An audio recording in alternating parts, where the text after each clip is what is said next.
আসসালামু আলাইকুম। প্রিয় দর্শক, আপনাদের সকলকে আমন্ত্রণ জানাচ্ছি। ঢাকা সেনানিবাসের সেনাকুঞ্জে ২১শে নভেম্বর আলো ঝলমলে অনুষ্ঠানে খালেদা জিয়া ছিলেন হাস্যোজ্জ্বল। ঠিক ১৫ দিনের মাথায় গুরুতর সংকটাপন্ন অবস্থায় এয়ার অ্যাম্বুলেন্সে তাকে লন্ডনে পাঠানোর প্রস্তুতি এখন চূড়ান্ত। মাঝখানের ২ সপ্তাহে ঘটে গেছে বিস্ময়কর বহু ঘটনা। মায়ের গুরুতর অসুস্থতার মাঝে ছেলে তারেক রহমানের দেশে ফেরা নিয়ে নানান গুঞ্জনের মধ্যে জানা গেল তার ভাগ্যবন্দি বিশেষ কোনো শক্তির হাতে। দলের পক্ষ থেকে বলা হচ্ছে নিরাপত্তা ঝুঁকি, তবে সরকার করছে অস্বীকার। আকস্মিক হাসপাতাল ঘিরে মোতায়েন হলো স্পেশাল সিকিউরিটি ফোর্স। ঘোষণা দিয়ে চলল হেলিকপ্টার অবতরণ মহড়া। সরকারের শীর্ষ পর্যায়ের ভিজিট, দেশব্যাপী দোয়ার ঘোষণা, অসুস্থতা নিয়ে নানা গুঞ্জন। অতঃপর জানা গেল কাতার থেকে আসছে বিশেষ এয়ার অ্যাম্বুলেন্স। মধ্যরাতে উড়াল দেওয়ার কথা থাকলেও টেকনিক্যাল সমস্যার কারণে সেই অ্যাম্বুলেন্সে শুক্রবার সকালে ঢাকা থেকে যাবে লন্ডনে খালেদা জিয়া। দর্শক, খালেদা জিয়ার অসুস্থতাকে কেন্দ্র করে বাংলাদেশের রাজনীতিতে গত কয়েকদিনে যা ঘটলো তা শুধু দৃশ্যপটের পরিবর্তন নয়, বলা যায় আস্ত একটা নাটক, যেখানে মঞ্চ তৈরি, আলো জ্বলছে, কিন্তু মুখ্য অভিনেতা এখনো উইংসের বাইরে। আর এই নাটকের রিমোট কন্ট্রোল কার হাতে তা নিয়ে চলছে তুমুল জল্পনা। কারণ পুরো দৃশ্যপটের মূল পরিচালক কারা, জবনিকাপাত কিভাবে, তা নিয়ে বহু প্রশ্নের মীমাংসা এখনো নেই। তবে এখন পর্যন্ত একটি ছবি পরিষ্কার, আর তা হলো বাংলাদেশের প্রধান দুই দলের পরিবার কেন্দ্রিক শীর্ষ নেতৃত্বের কেউ আপাতত দেশে থাকছে না। এরপর কি হতে যাচ্ছে তা নিয়েও নেই পরিষ্কার ধারণা। সেক্ষেত্রে পুরনো সেই -2 ফর্মুলা কি -4 বাস্তবায়িত হতে যাচ্ছে কি না, সে সংশয় দেখা দিয়েছে কারো কারো মনে। সেটি হলে সামনের দিনগুলোতে মেট্রিকুলার সিজনের বৃহত্তর পার্টটি খুব শিগগিরই খোলাসা হয়ে যাবে বলে মনে করছেন রাজনৈতিক বিশ্লেষকেরা। বিস্তারিত জানতে চলুন যাওয়া যাক বিশ্লেষণে। বিএনপি যখন আগামী সংসদ নির্বাচনের জন্য প্রার্থী ঘোষণা করে, তখন খালেদা জিয়ার বিপরীতে 3টি আসন বরাদ্দ করা হয়েছিল। তখন অনেকে প্রশ্ন তুলেছিলেন, বিএনপি চেয়ারপারসন খালেদা জিয়ার শরীরের যে অবস্থা, তাতে তার পক্ষে 3টি আসনে প্রতিদ্বন্দ্বিতা করা সম্ভব কিনা। এরপর ঢাকা সেনানিবাসের সেনাকুঞ্জে ২১শে নভেম্বর আলো ঝলমলে অনুষ্ঠানে যোগ দেন বিএনপি চেয়ারপারসন বেগম খালেদা জিয়া। সশস্ত্র বাহিনী দিবস উপলক্ষে বিকেলের আয়োজনে অংশ নেওয়ার পুরোটার সময় তিনি ছিলেন হাস্যোজ্জ্বল। এর দুদিন পর 23শে নভেম্বর ফুসফুসের সংক্রমণের কারণে রাজধানীর এভারকেয়ার হাসপাতালে ভর্তি করা হয় তাকে। তিনি দীর্ঘদিন ধরে আর্থারাইটিস, ডায়াবেটিস, কিডনি, ফুসফুস ও চোখের সমস্যা সহ নানা জটিলতায় ভুগছেন। দলের শীর্ষ নেতারা জানাচ্ছেন, গত 23শে নভেম্বর সন্ধ্যায় তাকে সর্বশেষ হাসপাতালে ভর্তি করার পর থেকে তিনি সংকটাপন্ন অবস্থায় আছেন।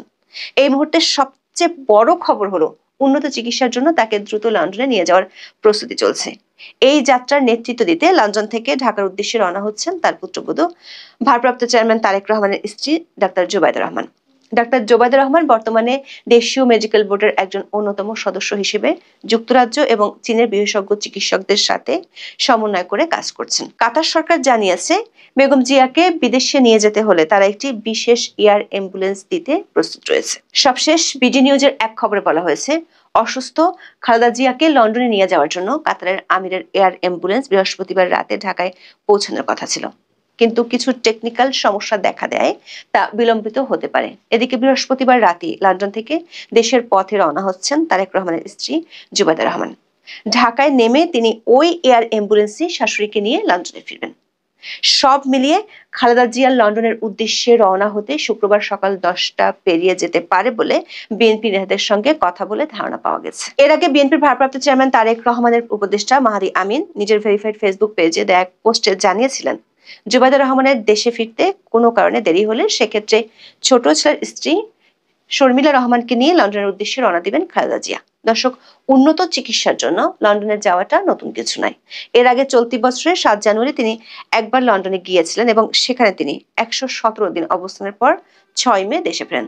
তবে এবারের পরিস্থিতি ভিন্ন রকম, কারণ এবারের মতো তার শারীরিক অবস্থা এতটা খারাপ কখনো হয়নি। দর্শক, খালেদা জিয়া অসুস্থ হওয়ার পর গত কয়েকদিনে দেশের রাজনৈতিক মহলে সবচেয়ে বড় প্রশ্ন জানিয়ে চলছে তুমুল আলোচনা, তা হলো মায়ের জীবন মৃত্যুর সংকটও কেন দেশে ফিরছেন না বিএনপির ভারপ্রাপ্ত চেয়ারম্যান তারেক রহমান। অক্টোবরে বিবিসিকে দেওয়া সাক্ষাৎকারে তিনি নিজেই বলেছিলেন দ্রুতই দেশে ফিরবেন, নির্বাচনে অংশ নেবেন। দলের অন্দরে তখন গুঞ্জন ছিল তিনি নভেম্বরেই ফিরছেন। এমনকি তারেক রহমান এবং তার স্ত্রী জুবাইদা রহমান সব মামলা থেকে আইনি অব্যাহতি পাওয়ার পর তার দেশে ফেরার পথ তৈরি হয়েছিল। নিরাপত্তার জন্য বুলেট প্রুফ গাড়ি কেনা এবং অস্ত্র লাইসেন্সের আবেদনও প্রকাশ্যে এসেছিল। সব আয়োজন প্রস্তুত, কাগজে কলমে বাধা নেই, কিন্তু নভেম্বর মাস শেষ হওয়ার একদিন আগে তারেক রহমান ফেসবুকে লিখলেন, দেশে ফেরার সিদ্ধান্ত গ্রহণের সুযোগ তার একক নিয়ন্ত্রণাধীন নয়। এখানেই জন্ম নেয় অদৃশ্য নিয়ন্ত্রণের প্রশ্ন। কারণ অন্তর্বর্তী সরকার পক্ষ থেকে বলা হয়েছে, তারেক রহমান আসতে চাইলে দেয়া হবে ট্রাভেল পাস, নেই কোনো বাধা, মানে জানানো হবে স্বাগতম। তাই প্রশ্ন উঠেছে, যদি সরকার বাধা না দেয় তবে নেপথ্যে আসলে কারা? কিছু রাজনৈতিক বিশ্লেষক বলছেন, তার দেশে ফেরার বিষয়টি জটিল আন্তর্জাতিক ও কূটনৈতিক হিসাব নিকাশের সঙ্গে জড়িত। তার ফেরার পথে প্রভাবশালী কয়েকটি দেশের আপত্তিও থাকতে পারে। আবার বিএনপি পন্থী বিশ্লেষকরা বলছেন, নিরাপত্তার শঙ্কার কথা, যেটির পেছনে আছে এই মুহূর্তে মাঠে থাকা বিএনপির প্রধান প্রতিপক্ষ ও তাদের কথিত বিদেশি মিত্ররা। শেষ মুহূর্তে অসুস্থ মাকে লন্ডনে নিয়ে যাওয়া হচ্ছে, কিন্তু তারেক রহমান আসছেন না, এমনকি পাঠাচ্ছেন নিজের স্ত্রীকে। এতে দলটি নেতাকর্মীদের কাছে একটি বিষয় এখন পরিষ্কার, সেটি হলো তারেক রহমান নিজের ফেসবুক পোস্টে যে অদৃশ্য ছায়ার ইঙ্গিত দিয়েছেন, সেই শক্তি এখনো বহাল তবিয়তে আছে। তার মানে জনাব রহমান তার দেশের ফেরার সিদ্ধান্তে রিমোট কন্ট্রোল এখনো নিজের হাতে ফিরে পাননি। সরকারের সবশেষ ঘোষণা আরো একটি বিষয় নিয়ে প্রশ্ন দেখা দিয়েছে। অন্তর্বর্তী সরকার খালেদা জিয়াকে যেভাবে ট্রিট করেন, সেভাবে তারেক রহমানকে দেখেন কিনা। হাসপাতালে চিকিৎসাধীন থাকা অবস্থায় 2রা ডিসেম্বর সরকার খালেদা জিয়াকে অতি গুরুত্বপূর্ণ ব্যক্তি হিসেবে ঘোষণা করে তার নিরাপত্তার জন্য এসএসএফ নিয়োগ করে। তখন অনেকের ধারণা ছিল, খালেদা জিয়ার পরিবারের সদস্য হিসেবে তারেক রহমান ও তার স্ত্রী সন্তান দেশে আসলে তারাও একই ধরনের নিরাপত্তা পাবেন।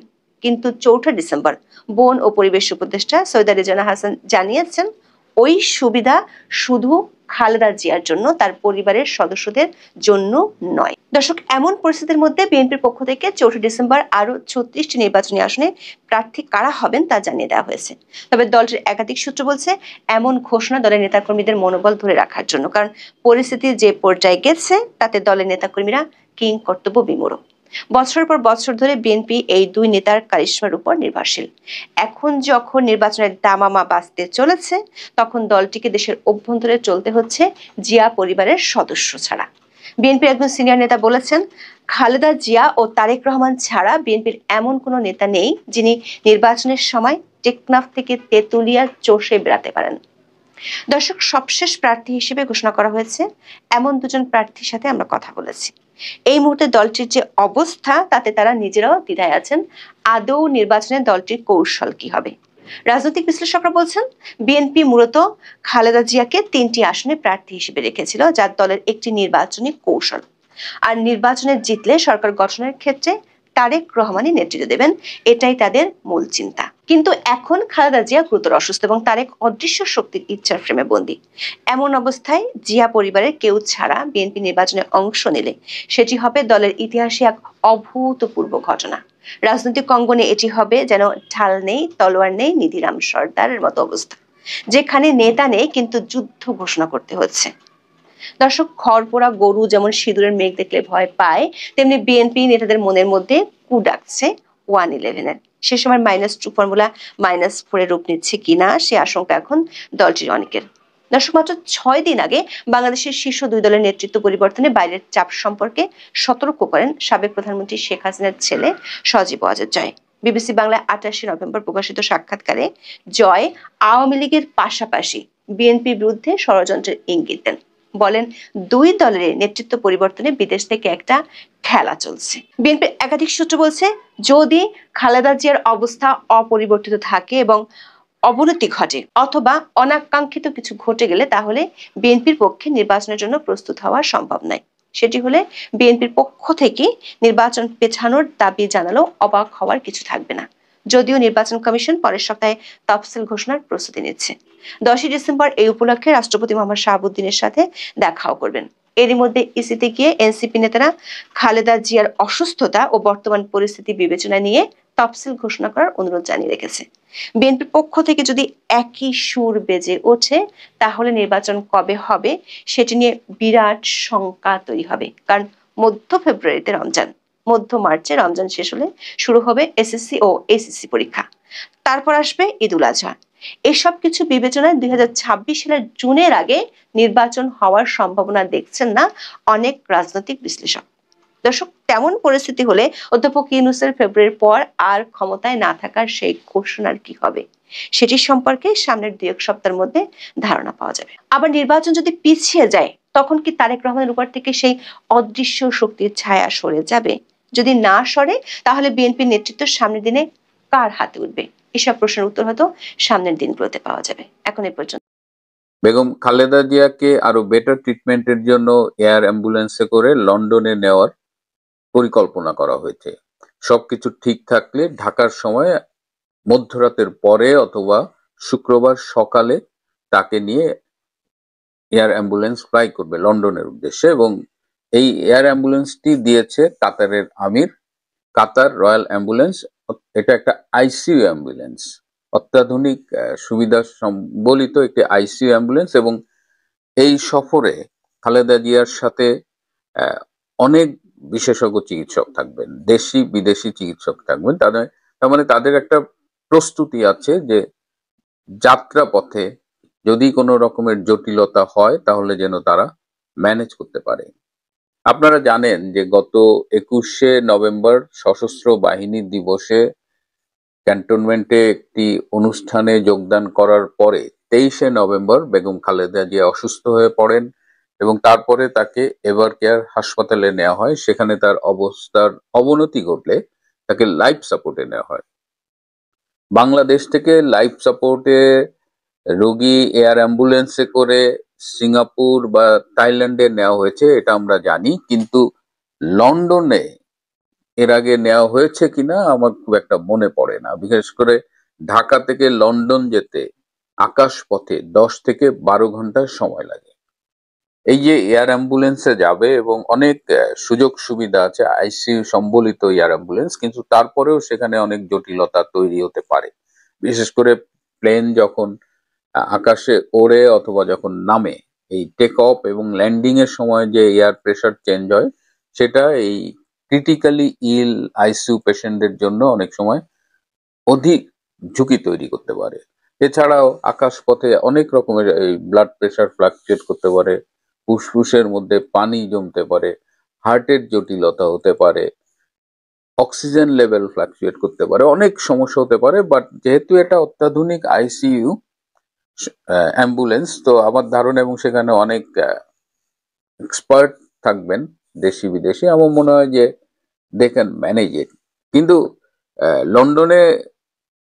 লন্ডন ব্রিজ হাসপাতাল একটা প্রাইভেট হাসপাতাল, এটা টেমস নদীর দক্ষিণ পাশে, এবং এই হাসপাতালটা মাল্টি ডিসিপ্লিনারি, এই লিভার হার্ট এদের ট্রিটমেন্টের জন্য ভালো। তো সেখানে খালেদা জিয়াকে ভর্তি করা হবে। যদি সবকিছু ঠিকঠাক থাকে, তিনি ঠিকমতো লন্ডনে পৌঁছতে পারেন, এই হাসপাতালেই তিনি চিকিৎসাধীন থাকবেন। এবং ডক্টর জাহিদ সাংবাদিকদের উদ্দেশ্যে বলেছেন এই যাত্রা সম্পর্কে। ডক্টর জাহিদ দেশবাসীর কাছে দোয়া চেয়েছেন এবং তিনি আশা প্রকাশ করেন যে তাদের ম্যাডাম চিকিৎসা শেষে সুস্থ হয়ে বাংলাদেশে ফিরবে। যদি আমরা ধরেও নিই ম্যাডাম সুস্থ হয়ে বাংলাদেশে ফিরবে, তারপরেও এটি বলা যায় যে তার চিকিৎসাটি দীর্ঘমেয়াদী হবে। অর্থাৎ তিনি যাবেন, কয়েকদিন চিকিৎসা করে সুস্থ হয়ে ফিরে আসবেন, সেরকম অবস্থা ম্যাডামের নেই। আর বয়সের কারণে তার মাল্টি অর্গান ফেইলর, অনেকগুলো অসুখ একসাথে থাকা এবং গুরুত্বপূর্ণ অর্গানের অসুখ, লিভার, কিডনি, ফুসফুস, হৃৎপিণ্ড। সো লন্ডনে যদি উনি এই ধকল সহ্য করে পৌঁছতে পারেন এবং আইসিইউ সাপোর্ট থেকে যদি ফিরে আসেন, তারপরেও তাকে একটা দীর্ঘমেয়াদী চিকিৎসার মধ্য দিয়ে যেতে হবে। এবং সেই চিকিৎসার কারণে যেটা হবে যে তিনি আর আগের মতো রাজনীতিতে ফিরতে পারবেন না। সেই যে মানে রাজনীতির ছোটাছুটি, যে কোনো বিষয়ের তড়িৎ সিদ্ধান্ত দেওয়া, এই বিষয়গুলো তিনি আর পারবেন না। আমরা বলতেই পারি যে একটা দীর্ঘ রাজনৈতিক জীবনের অবসান হলো আর কি। বেগম খালেদা জিয়া শারীরিকভাবে সুস্থ হোক বা না হোক, তার রাজনৈতিক চ্যাপ্টারটা ক্লোজ হয়ে যাবে এর মধ্য দিয়ে। এর ফলে এটার বাংলাদেশের রাজনীতিতে, বিশেষ করে বিএনপির রাজনীতিতে এটার ইম্প্যাক্ট কি হবে সেটা নিয়ে এখন আলোচনা চলছে। একটা বিষয় হলো যে বেগম খালেদা জিয়া যখন অসুস্থ, এবং তার অসুস্থতা নিয়ে দলের বিভিন্ন স্তরের নেতা কর্মীদের মধ্যে কথাবার্তা হচ্ছে, তখন খুব অবাক হয়ে লক্ষ্য করলাম যে বিএনপি আজকেও 36টা আসনে মনোনয়ন ঘোষণা করলো, যে নির্বাচনটা হবার কোনো সম্ভাবনাই নেই বলা যায়।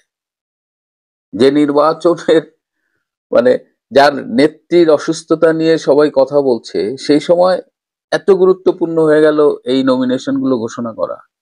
আমার বিএনপির রাজনীতি নিয়ে কিন্তু আমার খুব সন্দেহ হয় যে আমরা তো শুনেছি ছাত্রলীগের মধ্যে শিবির ছিল, আওয়ামী লীগের মধ্যে জামাত ছিল, বিএনপির মধ্যে কি অবস্থা?